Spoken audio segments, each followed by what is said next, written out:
to bring to his defense in court. He references a series of incidents that he uses to justify his position that he could confidently tell his supporters that Jamal has a history of violence. The first is what we will call the hockey stick incident. This young girl claims that Jamal hit her in the back with a hockey stick during PE class, causing her injuries lasting to this day. This girl actually testified in the trial and was one of Tommy's star witnesses. This is how she describes the alleged incident in the documentary. Yeah, basically we were in a PE lesson and we were playing hockey with a teacher called Mr. Cattell, and I had taken the hockey puck off of Jamal because I was on the other team and sent it to the other side of the room where my teammates were, and I then turned around and just felt a really sharp pain in my back, and he'd swung the hockey stick over his head and hit me in the spine with it. Do you think there's any way that could have been an accident? No. It knocked me to my knees. It knocked you to your knees? How long had Jamal been at school when this happened? About 2 weeks. I've had lasting injuries from it. It's caused me to have severe pain in the top of my back, and I'm on medication for the pain. Still now? Yeah. Did Jamal get in trouble for this? Not that I'm aware of. This story of a violent assault surely could have helped Tommy prove in court that it was reasonable for him to tell his audience that Jamal had a history of attacking girls in school.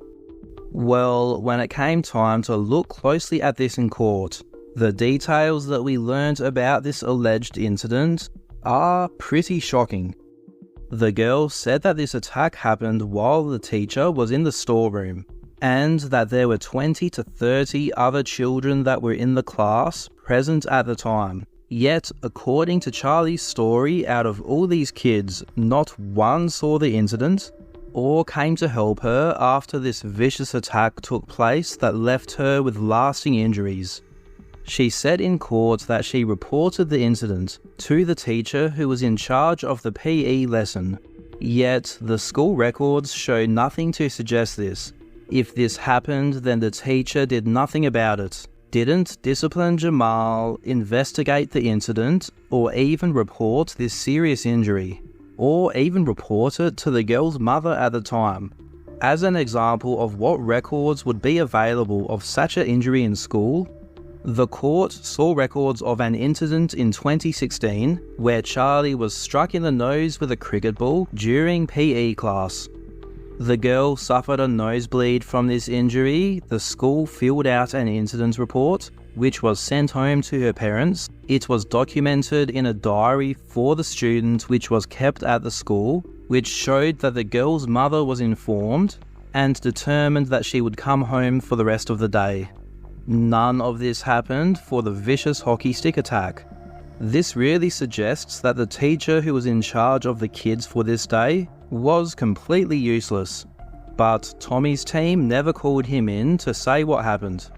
Here Charlie mentioned the back pain that she suffers to this day, which she says she is still on medication for.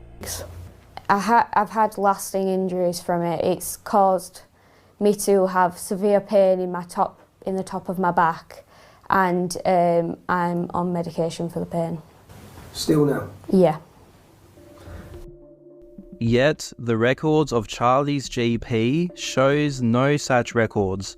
No records of the medications that she says she was prescribed. The only letter that they could provide from her GP was saying that she has no medical issues. Charlie said that she had undergone X-rays and MRI scans after this injury. There would clearly be a record of this happening, but no such record exists. She claims that the hockey stick incident was a major factor for her anxiety at school. Yet, her medical records show that her anxiety issues well predate the hockey stick incident, and she never once mentioned it to her emotional health worker or the school nurse.